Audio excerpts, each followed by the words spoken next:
طلب اولاد کی دعائیں اور فضیلت۔ حضرت رسول خدا صلی اللہ علیہ وآلہ وسلم ارشاد فرماتے ہیں کہ نیک عورت بہشت کے پھولوں میں سے ایک پھول ہے۔ فرمایا، نیک اولاد آدمی کے خوش نصیب ہونے کی دلیل ہے۔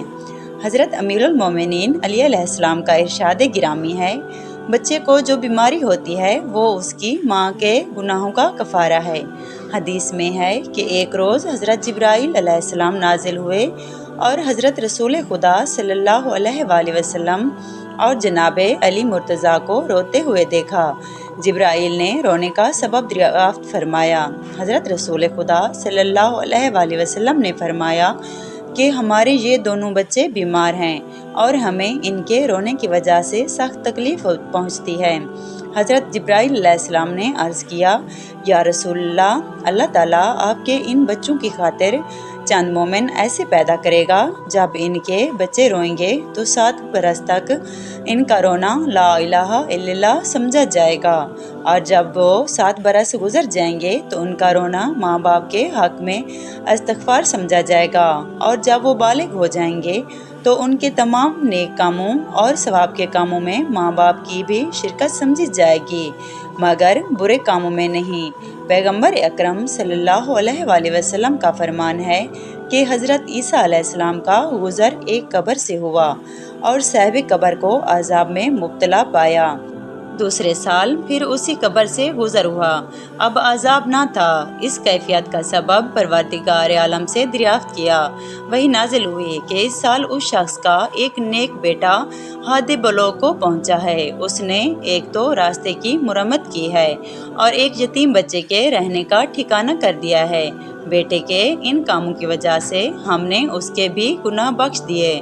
اس کے بعد آن حضرت نے فرمایا کہ جو میراث بندہ اپنے خدا کے لیے چھوڑ جاتا ہے وہ ایسا بیٹا ہے جو اس کے بعد خدا کی عبادت میں مشغول رہے۔ حدیث میں ہے کہ جو شخص بے اولاد مر جاتا ہے وہ ایسا ہے گویا کبھی دنیا میں آیا ہی نہ تھا، اور جو شخص اولاد چھوڑ جاتا ہے وہ ایسا ہے گویا مرا ہی نہیں۔ حضرت رسول خدا صلی اللہ علیہ وآلہ وسلم ارشاد فرماتے ہیں، اللہ تعالیٰ بیٹوں کی نسبت بیٹیوں پر زیادہ مہربان ہے، اور جو مرد کسی قرابت دار اور محرم عورت کو کسی جائز طریقے سے خوش کرے گا، اللہ تعالیٰ قیامت کے دن اسے خوش کرے گا۔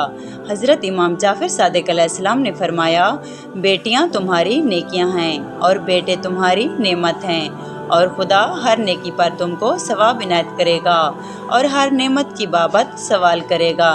حضور اکرم صلی اللہ علیہ وآلہ وسلم نے اپنے ایک صحابی سے ارشاد فرمایا، میں نے سنا ہے کہ تیرے ہاں لڑکی پیدا ہوئی ہے اور تو اسے خوش نہیں ہے، آیا وہ تو تیرا کوئی نقصان کرتی ہے؟ وہ تو ایک پھول ہے کہ تجھے خوشبو کے لیے دیا گیا ہے، پھر اس کی روزی خدا کے ذمہ ہے، کیا تو اس بات سے خوش نہیں ہے؟ حضرت رسول خدا کو بھی خدا نے ایک بیٹی جیسی نعمت سے نوازا تھا۔ ایک اور حدیث میں ہے کہ حضرت ابراہیم علیہ السلام نے اپنے پروردگار سے بیٹی کا سوال کیا کہ مرنے کے بعد ان پر بہت زیادہ روئے۔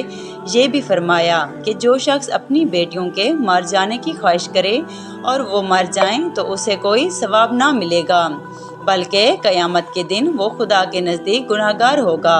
ایک شخص حضرت رسالت مآب کے پاس بیٹھا ہوا تھا، اس کو اطلاع ملی کہ اس کے ہاں لڑکی پیدا ہوئی، سنتے ہی اس کا رنگ پھیکا ہو گیا۔ حضرت نے ارشاد فرمایا کہ زمین اس کا بوجھ اٹھانے کو موجود ہے، آسمان سایہ ڈالنے کو اور خدا روزی دینے کو۔